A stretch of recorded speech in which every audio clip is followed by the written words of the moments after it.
Hi guys, welcome back to my channel. मैं हूँ माधुरी and आज की वीडियो में हम लोग देखने वाले हैं इन्फोसिस की इंटरव्यू क्वेश्चन जो कि नॉन आईटी स्टूडेंट्स हैं।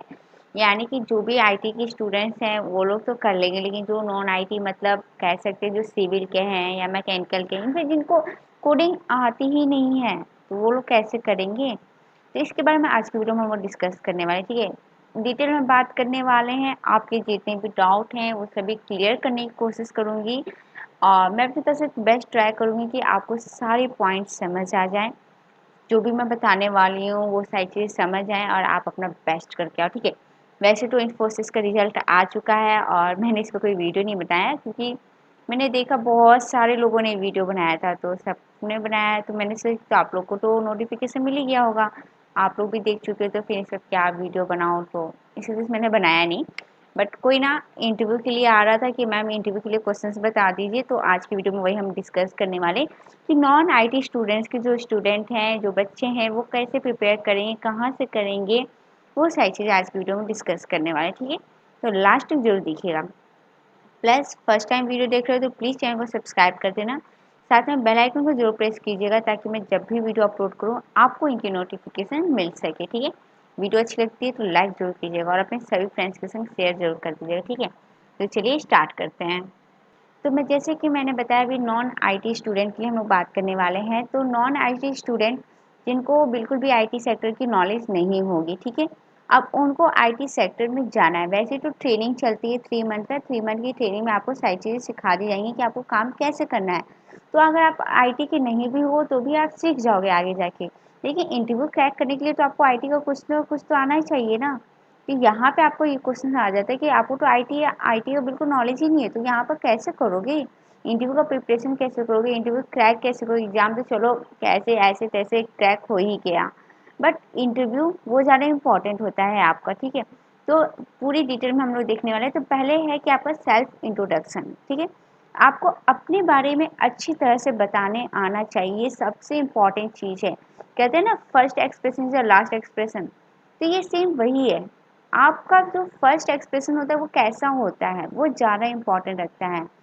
तो आपको अपना सेल्फ इंट्रोडक्शन इतने अच्छे से देना है कि सामने वाला ही आपके सेल्फ इंट्रोडक्शन से नहीं 100% ना सही, लेकिन अगर 50% तो हो ना, सेटिस्फाई हो तुम्हारे सेल्फ इंट्रोडक्शन से, 50% वो सेटिस्फाइज हो। ठीक है, इस समय क्या हो रहा है, पहले क्या था कि ऑफलाइन इंटरव्यू होते थे, तो वहाँ पे क्या होता था कि जो भी इंटरव्यूअर होते थे उनके पास क्या था कि उनके पास आपकी रिज्यूम होती थी या वो लोग उसे देखते थे। ठीक है, लेकिन अब तो ऐसा नहीं होता है। अब में क्या होता है कि बहुत सारे में होते हैं क्या कि वो लोग रिज्यूम आपसे उसी टाइम मांगते हैं या फिर नहीं भी मांगते हैं, दोनों केस होता है।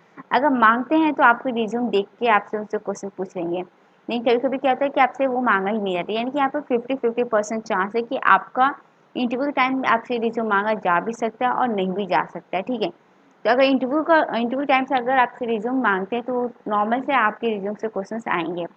बट अगर इन केस रिज्यूम को नहीं मांगा जा रहा तो आपसे रिज्यूम से क्वेश्चन नहीं पूछा जाएगा, वहाँ पर सिर्फ जो आप अपने इंट्रोडक्शन बताओगे वो पूछा जाएगा। तो सेल्फ इंट्रोडक्शन आप लोग अच्छे से दीजिएगा। अब यहाँ पर कुछ लोग ये भी हैं कि जिनकी इंग्लिश वीक है तो फिर वो इंटरव्यू कैसे देंगे, यहाँ पर ये भी क्वेश्चन मुझसे उठा था। मुझे किसी ने कमेंट किया था कि मैम मेरी इंग्लिश थोड़ी सी वीक है तो फिर मैं अपना इंटरव्यू कैसे दूंगा, मैं कैसे इंटरव्यू क्रैक करूँगा। ओके, तो इसका एक बहुत ही सिंपल सा सोल्यूशन है, आप यहाँ पर देख सकते हो। यहाँ पर मैंने एक वीडियो बनाया था जो कि इन्फोसिस के प्लेलिस्ट में ही है और इसमें मैंने बताया था कि आपको सेल्फ इंट्रोडक्शन देना कैसे, सारी चीज़ें मैंने लिख लिख के बताई हुई थी। आप एक बार इन्हें ज़रूर चेकआउट कर लेना। ये वाला वीडियो टोटल 25 मिनट का है जिसमें मैंने एज अ फ्रेशर, जो भी इंसान फ्रेशर है जिसे इंग्लिश नहीं आती है वो बच्चे कैसे करेंगे इसके बारे में मैंने यहाँ डिस्कस किया है और भी इंटरव्यू क्वेश्चंस यहाँ पर डिस्कस किया है, जो कि डेफिनेटली आप लोग के लिए बहुत ज़्यादा हेल्पफुल होने वाला है। तो एक बार इन्हें ज़रूर चेकआउट कर लेना, जिनकी भी इंग्लिश वीक है और उनको इंट्रोडक्शन देने नहीं आता तो एक बार वो ये वीडियो ज़रूर देख लेंगे। उसके बाद से अगर किसी की लैंग्वेज जावा चूज़ कर रहे हैं और उन्हें नहीं पता जावा में किस टाइप के क्वेश्चंस पूछे जाते हैं, तो यहाँ पर मैंने काफ़ी हद तक की जावा के क्वेश्चंस कवर किए हैं, आप इन्हें भी चेकआउट कर ले सकते हैं। ये भी आपके इन्फोसिस के प्लेलिस्ट में मिल जाएगा। उसके बाद से ये भी इंटरव्यू क्वेश्चन है जो कि ऑलरेडी हुआ था मेरे संग किसी ने शेयर किया था, मुझे याद नहीं मुझे ये क्वेश्चंस किसने शेयर किया था, बट ये सभी क्वेश्चन ऑलरेडी पूछे जा चुके हैं, तो आप इन्हें भी देख लेना। इस वीडियो में मैंने टिप्स एंड ट्रिक बताया है कि आप इन्फोसिस का जो इंटरव्यू है उसे आप कैसे क्रैक करोगे, ठीक है। एक बार इन्हें भी आप लोग देख लेना। आज की वीडियो में जो हम देखने वाले हैं वो देख लेते, ठीक है। तो वहाँ से आपको इंटरव्यू क्वेश्चंस और आंसर और भी सारे मिल जाएंगे, बट यहाँ पर मैं आपको सिर्फ एक ओवरव्यू देने वाली हूँ कि आपको किस किस टाइप के क्वेश्चंस आपसे पूछे जा सकते हैं अगर आप नॉन आईटी हो तो। वहाँ पर जितने थे मैंने अभी जो भी आपको दिखाया है वहाँ आईटी नॉन आईटी दोनों के लिए वहाँ पे ज़्यादातर आईटी के क्वेश्चंस हैं। बट अभी आप नॉन आईटी हो, आप मैकेनिकल के हो, सिविल के हो, इलेक्ट्रिकल के हो, इलेक्ट्रॉनिक्स को हो, लैंग्वेज नहीं आती है आपको, कोई भी डेटाबेस नहीं आ रहा, डाटा स्ट्रक्चर नहीं आता, तो आप कैसे इंटरव्यू क्रैक करोगे, ठीक है। तो वो चीज़ें आज की वीडियो में हम लोग देखने वाले हैं। तो पहला तो आपका सेल्फ इंट्रोडक्शन होगा। सेल्फ इंट्रोडक्शन में आप अपने बारे में बताओगे, ठीक है। आप अपने बारे में बताओगे, आपकी स्कूलिंग और ग्रेजुएशन कहाँ से हुई है उसे बताओगे। यहाँ स्कूलिंग एंड ग्रेजुएशन में आपको सिर्फ और सिर्फ आपको अपने कॉलेज और अपने स्कूल का नेम बताना है, ना कि उसका एड्रेस बताना है कि ये कॉलेज इस जगह है, इस जगह है, ऐसा कुछ नहीं बताना है। ओनली आपको बताना है कि आप इस कॉलेज से हो, आपका ये ब्रांच है, और आप अगर आपका परसेंटेज अच्छा है, अच्छे स्कोर हैं तो आप परसेंटेज ऐड कर सकते हो, कम है तो आप उनको बीच में स्किप भी कर सकते हो, ठीक है। लेकिन अगर स्कोर अच्छे हैं तो आप वहाँ स्कोर ऐड कर सकते हो, ठीक है।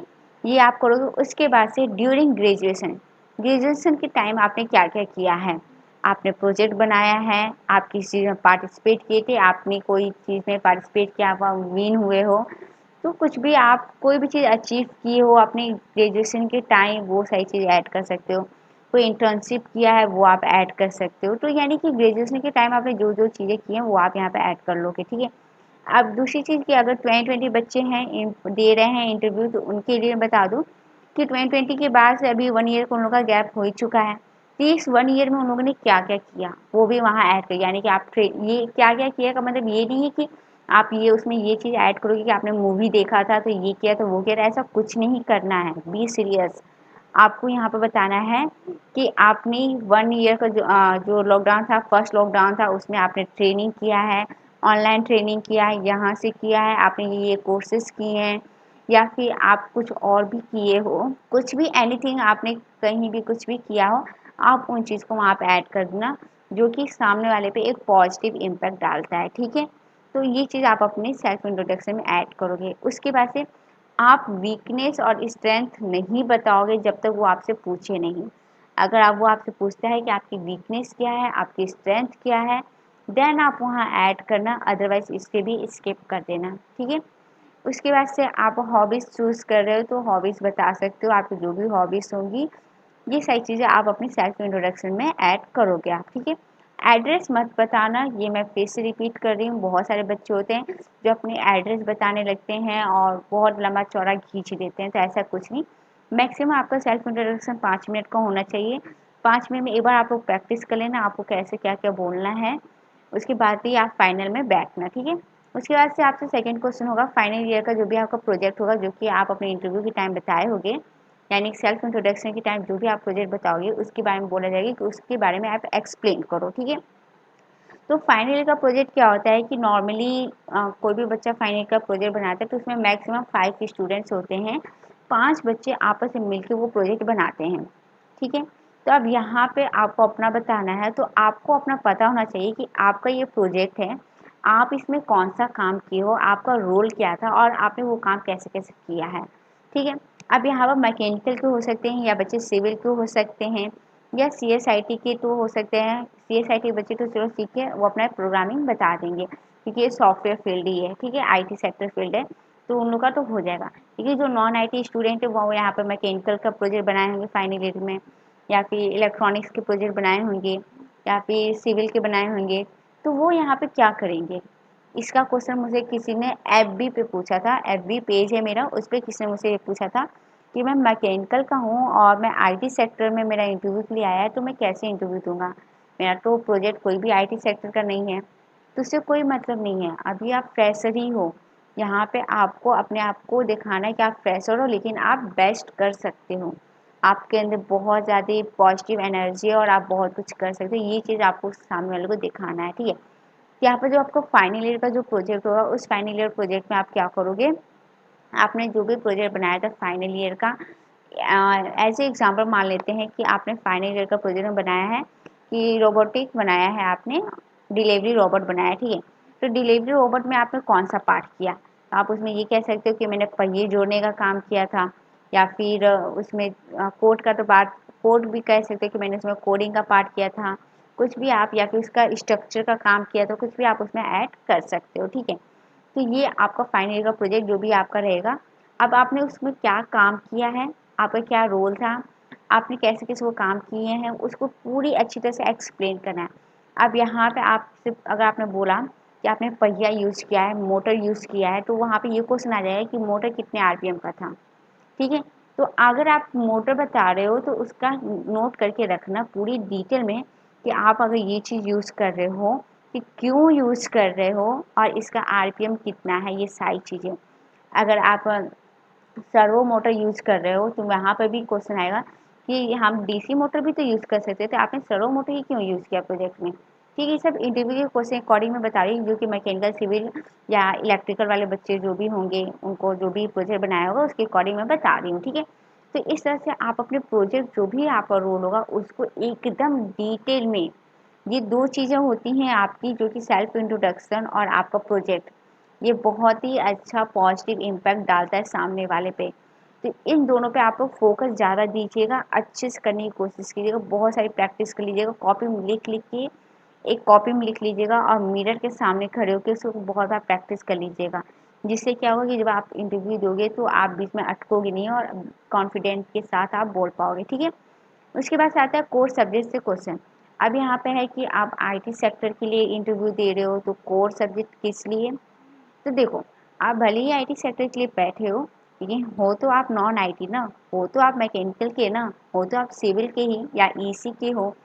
तो यहाँ पे आपको कोर सब्जेक्ट से क्वेश्चन आ सकता है, वो कोर सब्जेक्ट से क्वेश्चन जरूर पूछ लेगा, क्योंकि आप नॉन आईटी के हो, ठीक है। तो कोर सब्जेक्ट में जो भी आपका सब्जेक्ट होगा, या आपको पूछ सकता है कि आपका फेवरेट सब्जेक्ट कौन सा है, तो आप अपना फेवरेट सब्जेक्ट बताओगे, तो उस फेवरेट सब्जेक्ट से आपसे क्वेश्चन आ जाएगा, ठीक है। तो ये क्वेश्चन आपके कोर सब्जेक्ट से हो जाएंगे। उसके बाद है एनी लैंग्वेज। अब यहाँ पे आप लोग का ये क्वेश्चन होगा कि मैम जब मैं आईटी का नॉन आईटी हूँ, तो फिर हमसे ये लैंग्वेज पे क्वेश्चन क्यों पूछेगा सामने वाला, ये मैक्सिमम लोग क्वेश्चन पूछेंगे। तो आपको खुद सोचो, आपने अप्लाई किस में किया है, आईटी सेक्टर में किया है। जब आईटी सेक्टर में किया है तो ये कॉमन सेंस की बात है कि जब आप आईटी सेक्टर में कर रहे हो तो आईटी के क्वेश्चन तो पूछे ही जाएंगे आपसे, नॉर्मल है।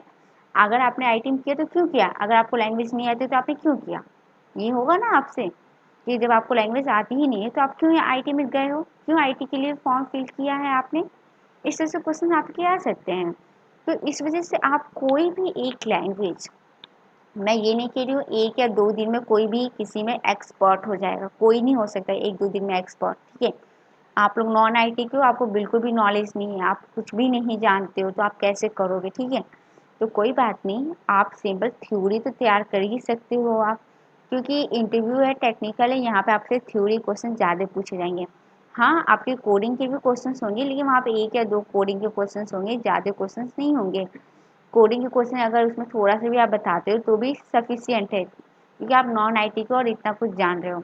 लेकिन थ्योरी पे फोकस करना, अगर आप कोई भी लैंग्वेज यूज़ करते हो, कोई भी लैंग्वेज चूज़ करते हो, जावा, पाइथन, सी, सी प्लस और कुछ भी लैंग्वेज अगर आप चूज़ कर रहे हो, तो उसकी थ्योरी आप लोग प्रिपेयर कर लेना, ठीक है। जावा की थ्योरी मैंने अभी आपको दिखाया था, मैंने जावा की थ्योरी आपको प्रिपेयर करके ऑलरेडी दी हुई है, इन्फोसिस के प्लेलिस्ट में मिल जाएगा, आप उसे चेकआउट कर लेना, ठीक है। वहाँ पे जावा के बेस जो भी थ्योरी क्वेश्चंस होते हैं, मैंने सारी चीज़ें कवर की हैं, और प्रोग्राम के थ्रू भी मैंने समझाने की कोशिश वहाँ पे की हुई है, ठीक है। तो उसका आप लोग चेक कर लेना अगर आप जावा चूज़ करते हो तो, ठीक है। तो आप इसमें कोई भी एक लैंग्वेज आप चूज़ कर लेना, ठीक है। तो उसका थ्योरी आप लोग प्रिपेयर कर लेना। उसके बाद है डाटा स्ट्रक्चर। अब यहाँ पे आप कहोगे कि मैम मैं तो नॉन आईटी का हूँ, तो डाटा स्ट्रक्चर क्यों, तो सिविल वाले बच्चे भी डाटा स्ट्रक्चर पढ़े हैं, मैकेनिकल वाले भी पढ़े हैं, सेकेंड ईयर में पढ़े हैं, सभी बच्चों ने पढ़ा है, क्योंकि डाटा स्ट्रक्चर सी ये कॉमन था, जो कि हर ब्रांच के बच्चे पढ़े थे, ठीक है। तो इसमें ऐसा कुछ नहीं कि मैं नॉन आईटी का स्टूडेंट हूँ तो मैं डाटा स्ट्रक्चर तो जानता ही नहीं हूँ, ऐसा कुछ नहीं है, आप लोग जानते हो, ये मैं अच्छी तरह से जानती हूँ क्योंकि ये सबको पढ़ाया जाता है। सी भी पढ़ाया जाता है फर्स्ट ईयर में, सेकेंड ईयर में डाटा स्ट्रक्चर कवर किया जाता है, ठीक है। तो डाटा स्ट्रक्चर में सॉर्टिंग क्या होता है और उनके टाइप्स कितने हैं, सर्चिंग क्या होते हैं, उनके टाइप्स क्या, जो भी टाइप्स आप पढ़ोगे ना उनकी एडवांटेज डिसएडवांटेज एक बार देख लेना कि आखिर इसमें से और उसमें क्या डिफरेंस है कि वो चीज़ आया, ठीक है। तो ये चीज़ आप लोग देख लेना। उसके बाद एरे क्या होता है, क्यों क्या होता है, स्टैक क्या होता है, ये सब आप डाटा स्ट्रक्चर में पढ़े हुए हो। ज़्यादा टाइम नहीं लगेगा, फटाफट से रिवाइज कर लेना। वैसे तो मैंने ये सारी चीज़ें कवर की हुई है, कैब जर्मनी का जो मैं प्रिपरेशन करवा रही थी वहाँ पर मैंने कवर किया हुआ है। अगर आप चाहो तो वहाँ पर डाटा स्ट्रक्चर के नेम से आपको 4-5 पीडीएफ मिल जाएंगे, सॉरी पीडीएफ के वीडियो, आप उन वीडियो को चेकआउट कर सकते हो। वहाँ पे आपको डाटा स्ट्रक्चर कैसे आपको क्वेश्चंस और उनके आंसर देने हैं वो आपको वहाँ मिल जाएंगे। अदरवाइज आप किसी और साइट से देखना चाहो तो आप देख सकते हो, वो आपके ऊपर है, लेकिन डाटा स्ट्रक्चर आप लोग पढ़ लेना, ठीक है।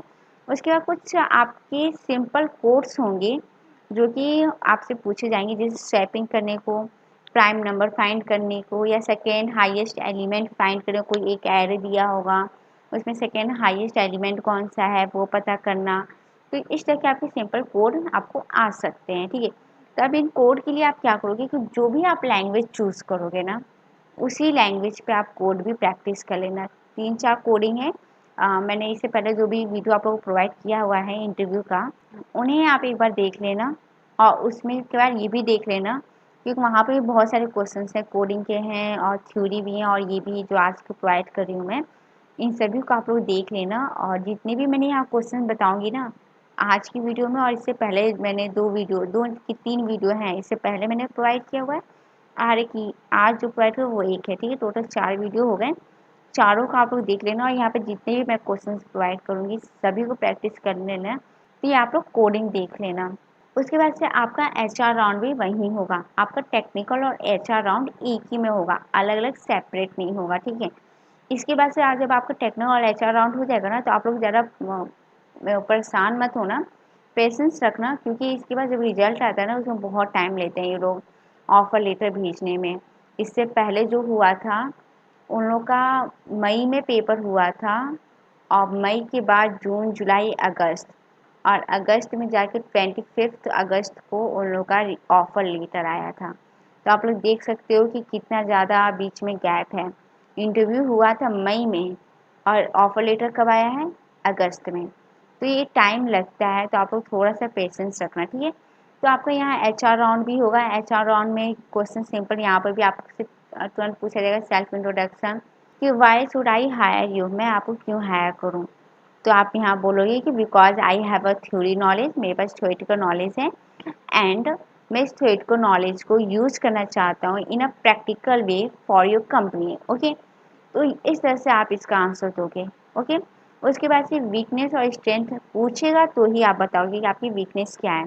लेकिन एक चीज़ का याद ध्यान रखना, आप जो भी वीकनेस बताओगे उसको रिमूव करने का क्या आप करते हो वो भी बताओगे, ठीक है। अगर आपके पास वो कोई भी वीकनेस है तो आप उस वीकनेस को कैसे रिमूव करते हो। आपको उस वीकनेस को पॉजिटिव वे में लाना होगा। इस सामने वाले को लगना नहीं चाहिए कि वो आपकी वीकनेस है और आप उसकी वजह से बहुत ज़्यादा डिप्रेस में चले जाते हो, नहीं।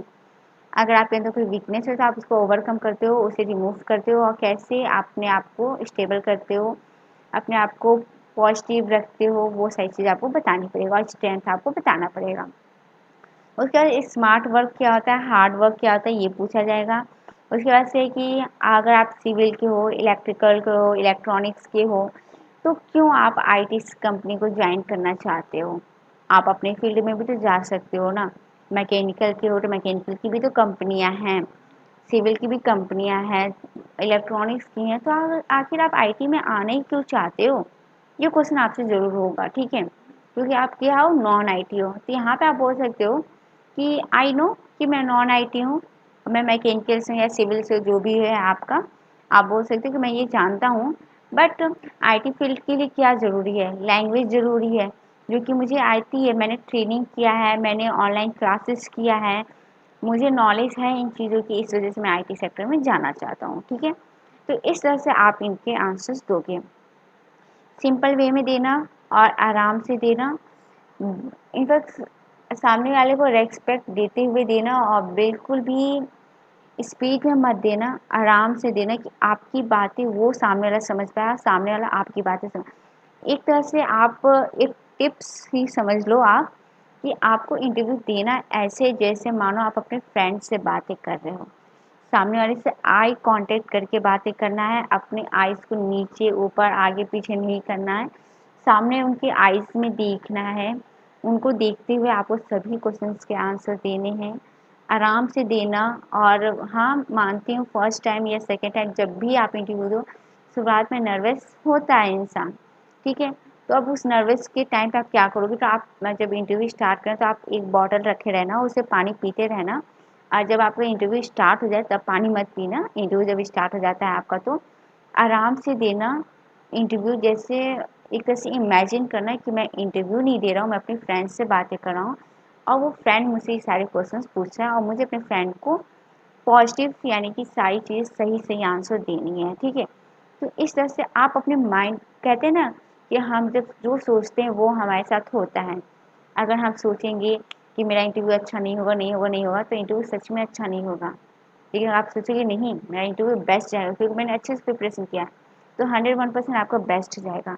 ये आपकी सोच पे है। तो आप अपने माइंड को डाइवर्ट करना कि मैं अपने इंटरव्यूअर से नहीं बात करूँ, मैं अपने फ्रेंड से बात करूँ, मुझे अपने फ्रेंड को पास करवाना है, जिससे मुझे अपने फ्रेंड को सभी आंसर सही देना है, ठीक है? तो इस तरह से आप सोच के अपने माइंड को सेट करके बैठना ताकि आपको नर्वसनेस ना फील हो और आप अच्छे से इंटरव्यू दे सको, ठीक है? तो आई होप आपको बहुत सारी चीज़ें समझ आ गई होंगी। मैंने बहुत सारी चीज़ें कोशिश की है आपको बताने की कि आप अपना कैसे बेस्ट कर सकते हो, ठीक है? मैंने जो सीखा, मैंने जो जाना अपनी लाइफ में वो चीज़ें मैं आपके संग शेयर की हूँ कि ताकि आप लोग वो गलती ना करो जो भी बाकी लोग कर देते हैं। क्योंकि मैंने देखा है बहुत लोग इंटरव्यू में बहुत ज़्यादा गलतियाँ करते हैं और मैं उस सभी गलतियों को नोटिस करके आपको बता रही हूँ कि आपको क्या चीज़ नहीं करना है। क्योंकि मैं चाहती हूँ कि मेरे जितने भी व्यूज़ हों, मेरे जितने व्यूवर्स हैं, मेरे जितने भी सब्सक्राइबर हैं, वो कहीं न कहीं सिलेक्ट हो जाएँ, बस मैं यही चाहती हूँ। तो इस वजह से मैं सारी चीज़ें बेस्ट करने की कोशिश कर रही हूँ कि आपका कहीं बेस्ट जगह हो जाए, ठीक है? तो आई होप आप लोगों को समझ आ गया होगा। इसके अलावा भी अगर आपको लगता है कि मैं कोई चीज़ मिस कर रही हूँ जो कि मुझे बताना चाहिए था, तो आप मुझे कमेंट कर सकते हो। मैं नेक्स्ट वीडियो में उन चीज़ों को कवर कर दूँगी, ठीक है? तो चलिए मिलती हूँ आपसे नेक्स्ट वीडियो में, तब तक के लिए बाय बाय।